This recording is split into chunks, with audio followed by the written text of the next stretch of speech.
brought to you by MDH Masala. দারুণ বিশুদ্ধ প্রাকৃতিক হলুদ, লঙ্কা, ধনে। না, লঙ্কা, ধনে, হলুদ, MDH। জি 24 ঘন্টায় আমি সব্যসাচী আপনাদের সঙ্গে দুরন্ত দুটি নিয়ে, আর দুটোতে শুরুতেই হইচই ফেলে দিয়েছেন। গতকাল থেকে যে হইচই হুমায়ুন কবির শুরু করেছিলেন, আজকে সেই হইচইয়ের মাত্রা আরও চড়ল। কারণ এবার মুখ্যমন্ত্রী শুভেন্দু অধিকারী রিয়াক্ট করলেন একেবারে বিধানসভায় দাঁড়িয়ে। মুখ্যমন্ত্রী কড়া বার্তা দিয়েছেন, যারা সভায় ডেকেছিল তাদের আগে তুলব, তারপর আপনাকে তুলব। সরাসরি শুভেন্দু অধিকারী হুঁশিয়ারি দিয়েছেন, কারণ গতকাল হুমায়ুন কবির তিনি চ্যালেঞ্জ ছুড়েছিলেন, আর আজ সেই চ্যালেঞ্জ অ্যাকসেপ্ট করলেন শুভেন্দু অধিকারী কি, এবং সেই জায়গায় দাঁড়িয়ে শুভেন্দু অধিকারী বক্তব্য নিয়ে জল্পনা তুঙ্গে। তবে এই সময়ে যে ছবি আপনাদের দেখাচ্ছি, আশুতোষ মুখোপাধ্যায়ের প্রতিকৃতিতে মাল্যদান করলেন মুখ্যমন্ত্রী এবং অন্যান্য বিধায়করা শ্রদ্ধা জ্ঞাপন করছেন। সেই ছবি, বিধানসভার ছবি সরাসরি আপনাদের দেখাতে দেখাতে আমরা হুমায়ুন কবিরের খবরে রয়েছি, যেখানে হুমায়ুন কবির এইবার গ্রেফতার হবেন কিনা, কারণ মুখ্যমন্ত্রী বলেছেন আপনাকে তুলব, সেই জায়গায় দাঁড়িয়ে আজই গ্রেফতার কিনা সেই নিয়ে জল্পনা তুঙ্গে। সভায় গিয়েছিলেন হুমায়ুন কবির গতকাল, ঠিক কি বলেছিলেন হুমায়ুন কবির শোনাবো, তার পাল্টা আজকে শুভেন্দু অধিকারী কি বললেন।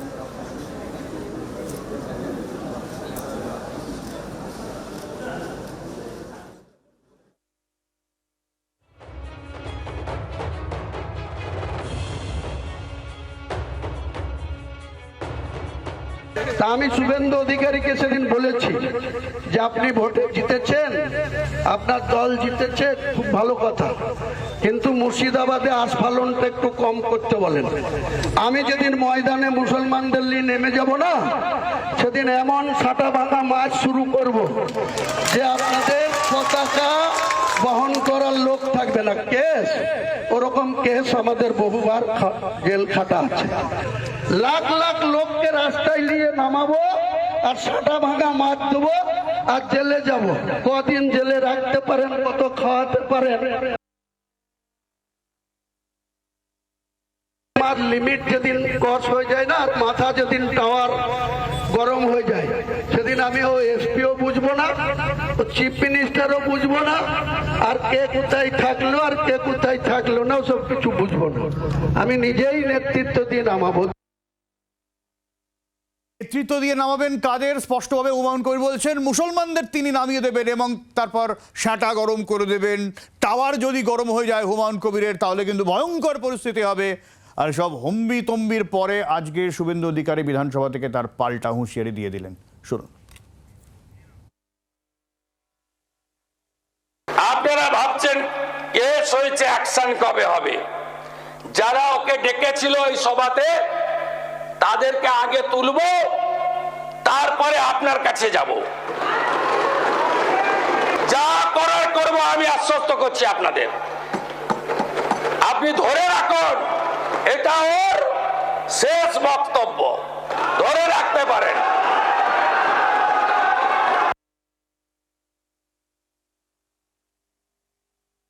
এই দুটো ইনসিডেন্টের পরে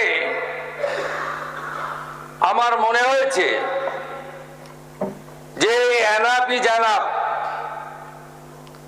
সময় এসেছে এই ধরনের লোককে সবক শেখানোর।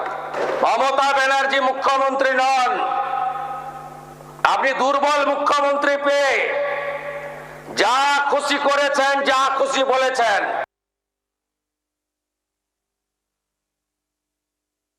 আমি আপনাকে বলে গেলাম, আমরা দুটো এফআইআর স্টার্ট করেছি।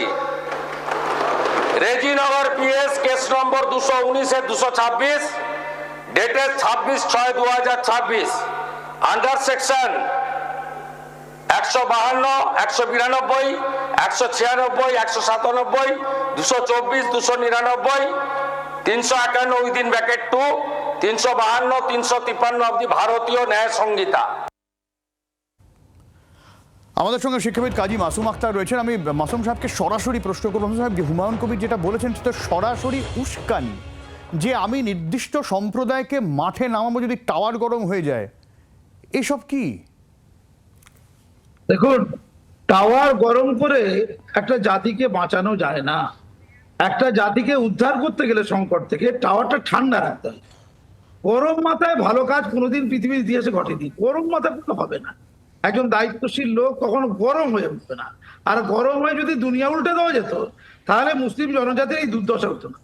এখন এ কথা ঠিক যে হুমায়ুন কবিরের যে দুটো জায়গায় নওদা রেজিনগর দু জায়গায় জয়লাভ করেছে মূলত মুসলমানদের মধ্যে, এবং যারা বাবরি চেয়েছিল, বাবরি মসজিদ চেয়েছিল, তাদের আবেগ ছিল, সে আবেগকে এনক্যাশ করে হুমায়ুন কবির এই জায়গায় এসেছে। তাদেরকে মাঝে মাঝে উস্কে দেওয়া দরকার, একটু গরম খাওয়ানো দরকার, তাদেরকে প্রভাবিত করা দরকার, আমি আছি এটা প্রমাণ করা দরকার। কিন্তু এটা করতে গিয়ে এই মুহূর্তে যে এই জাতীয়তাবাদী রাষ্ট্রবাদী সরকার যে চলছে, তারা যে লড়াই করে ক্ষমতা এসেছে, তারা যে হিন্দুদেরকে আতঙ্কিত করার ফলে হিন্দুরা যে এই প্রথম এত ভাবে ঐক্যবদ্ধ হয়েছে, সেই হিন্দুদেরকে বুঝতে হবে, বিজেপিকে নয় কিন্তু হিন্দুদেরকে যদি চেতাবনী দেওয়া হয়, তাহলে তার মুখ্যমন্ত্রী শুভেন্দু অধিকারী কি করতে পারে? যতই বন্ধুত্ব থাক, সামাজিক বন্ধুত্ব থাকতে পারে কারোর সাথে কারো, সেটাকে এনক্যাশ করে কোনো দায়িত্বজ্ঞানীর মন্তব্য করা উচিত নয়। আচ্ছা, তাই শুভেন্দু অধিকারী যে ভাষায় কথা বললেন, ভয়ঙ্কর ভাষায়,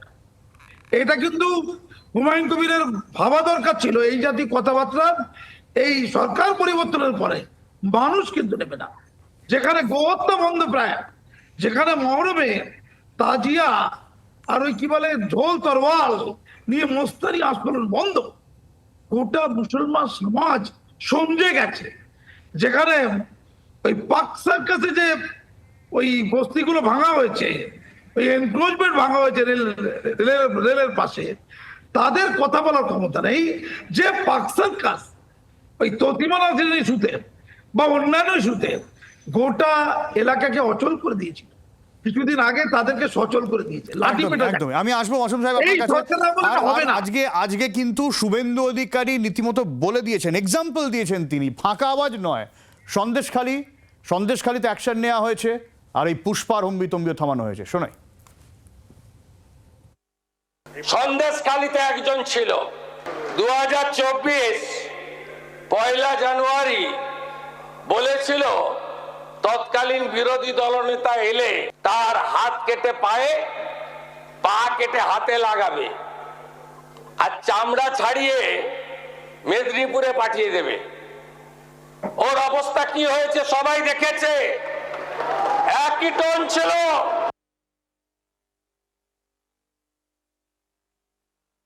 আরেকটা পুষ্পা ঝুঁকে গায়ে নেই, এমন ঝুঁকেছে খালি পায়ে, ছোট প্যান্ট পরে, কান ধরে উঠবস করতে করতে যাচ্ছে। কবির শুভেন্দু অধিকারীর এই বক্তব্যের পরে সুর কিন্তু আজকে বেশ নরম। কি বলছেন আজকে হুমায়ুন কবির, শোনাই।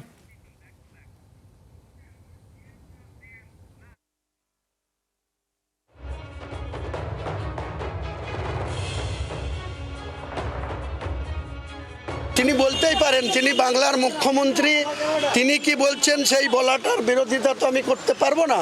তিনি তেনার স্বাধীনতা আছে বলছেন। আমি আমার রাজনীতির কর্মী হিসেবে আমার যে বাই ইলেকশন হবে সেখানে আমার প্রার্থীকে জেতাতে গিয়ে আমাকে কেউ ঢিল ছুড়লে আমি তাকে রসগোল্লা ছুড়ব না।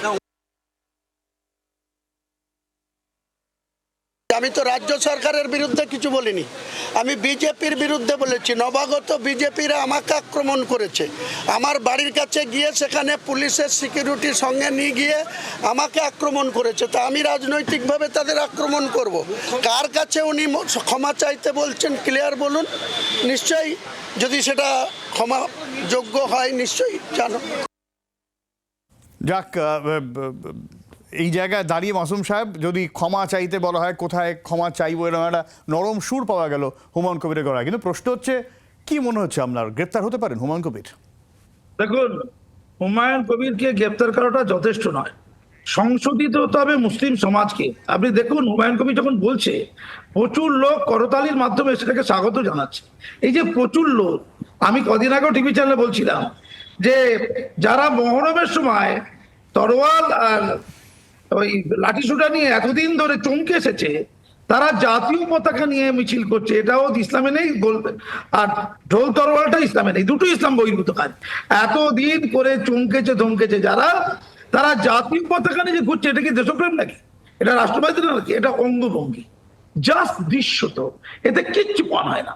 ফলে ভয়ে নয়, ভক্তিতে নয়, যদি মনে হয় এরা সংশোধিত না হয় তাহলে ভক্তির জায়গায় আসতে হবে। হুমায়ুন কবিরকে বুঝতে হবে যে এই জমানার নেই, তৃণমূলের জমানাতে অনেক কিছু করা গেছে, অনেক কিছু বোঝা গেছে। জমানা পাল্টাচ্ছে, তার প্রমাণ গুন্ডা বিল।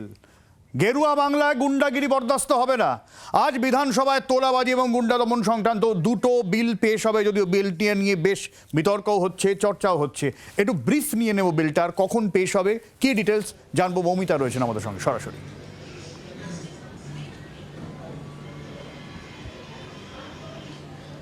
দেখো, আর কিছুক্ষণ পরে এই বিষয়ে এই সংক্রান্ত বিল আসতে চলেছে এবং কিছুক্ষণ আগে যেমনটা বিধানসভায় হুমায়ুন কবিরকে সতর্ক করে রাজ্যের মুখ্যমন্ত্রী শুভেন্দু অধিকারী তিনি বক্তব্য রেখেছেন।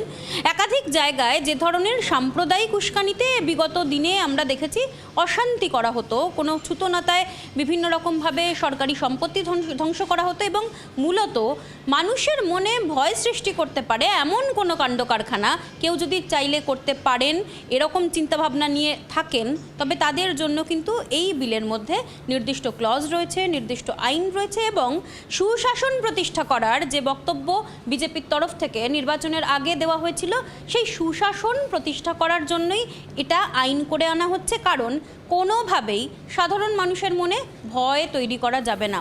আর বিলের মধ্যে যে প্রভিশন রাখা হয়েছে, সমস্ত কিছু বলা রয়েছে সেখানে কোট আনকোট গুন্ডা কারা, তার যেরকম ব্যাখ্যা দেওয়া হয়েছে, কারা অ্যাডভাইজারি বোর্ডে থাকবেন, তারা কি করবেন, কি কি ব্যবস্থা নেওয়া যাবে এবং এই গুন্ডাদের যারা মদত দেবেন, যারা আশ্রয় দেবেন, তাদের জন্য কি ব্যবস্থা, সবটাই রয়েছে।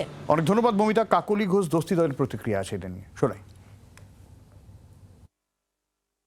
পশ্চিমবাংলায় বিগত দিনে সরকারের আমলে যেভাবে মানুষের উপরে থ্রেট কালচার হয়েছে বা ধরুন রাজ্যিকরের ঘটনায় যেভাবে অন্যায় হয়েছে, একটা এই ধরনের বিল আসা অত্যন্ত প্রয়োজনীয় এবং আমি আশা করব সর্বসম্মতিক্রমে এই বিল পাস হবে। সাহেব কি মনে করছেন এই বিল নিয়ে? হ্যালো, হ্যাঁ বলুন। হ্যাঁ, আমি পরিষ্কার করে বলছি এই বিলটা খুব দরকার, এই বিলটার প্রয়োজন আছে। নির্বিচারে ভাঙচুর করব, এটা আমাদের অধিকার কখনো হতে পারে না। এই অধিকারের পরম্পরাটা বন্ধ করতে হবে। রাজ্যকে ভালো থাকতে গেলে রাজ্যের যে সম্পত্তি জনগণের ট্যাক্সের টাকায়, প্রপার্টি জনগণের ট্যাক্সের টাকা, সে রেল হোক আর যে কোনো দপ্তর হোক, জনগণের ট্যাক্সের টাকা। আমি পরিষ্কার করে বলছি, এইটা বিহিত হচ্ছে যারা যারা করেছে তাদের থেকে ক্ষতিপূরণ আদায় করা। একদিকে লুটেরাদের থেকে ক্ষতিপূরণ, যারা লুট করে নিয়েছে গোটা রাজ্যটাকে, তাদের সম্পত্তি এনকোচ করে, তাদের ওই সম্পত্তি নিলাম করে তাদের কাছ থেকে ক্ষতিপূরণ আদায় করা। আর যারা ভাঙচুরিদের মধ্যে করেছে, একটা এক্সাম্পল স্ট্যাবলিশ করা, মানুষকে শান্তি দেওয়া, অরাজকতার যে চিরন্তন একটা পদ্ধতি বাংলায় ছিল, তা থেকে বাংলাকে বাঁচানো, এটা খুব জরুরি।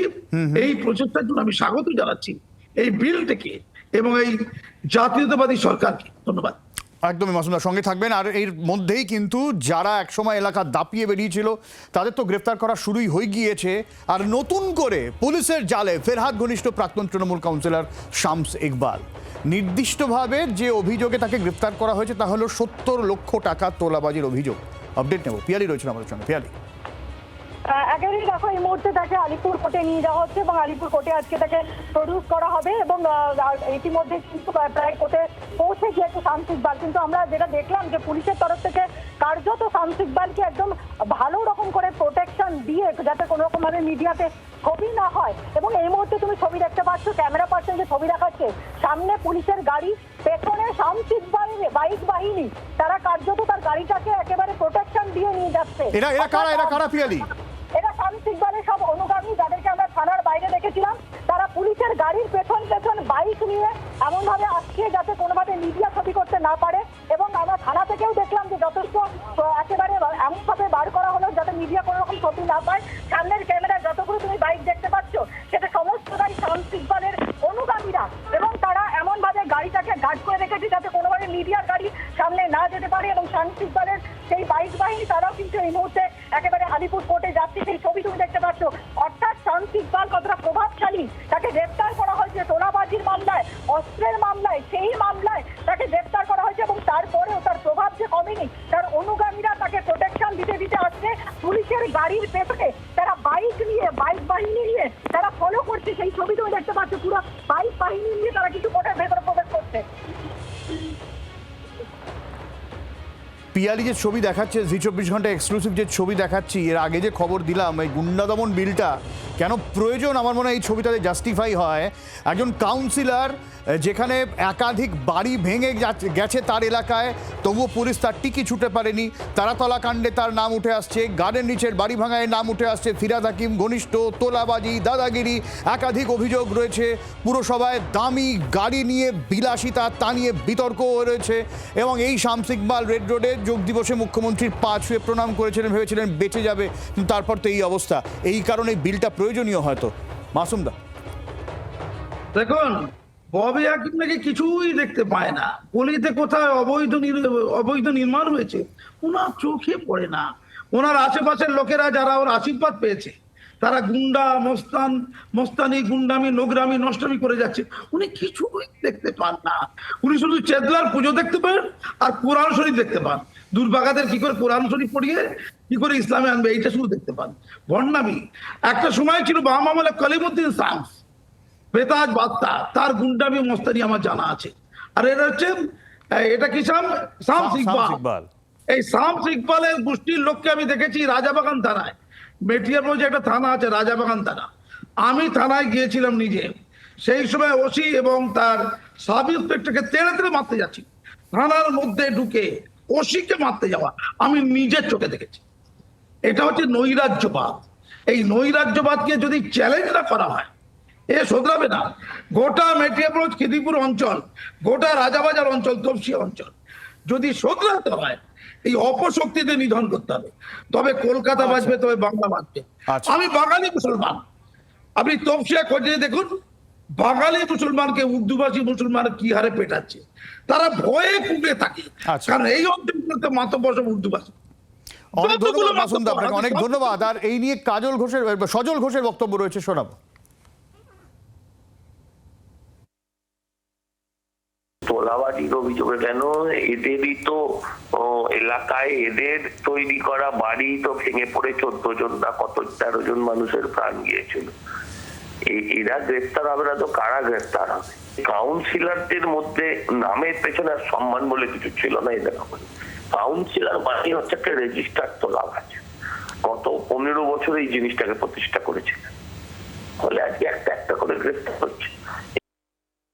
স্বাস্থ্য আর নিউট্রিশন পাবে, শরীরও স্ট্রং হবে, অল্প খেলেই পেট ভরে, ডাইজেশন ঠিক রাখে। MDH সোয়াটিন, আসল প্রোটিন।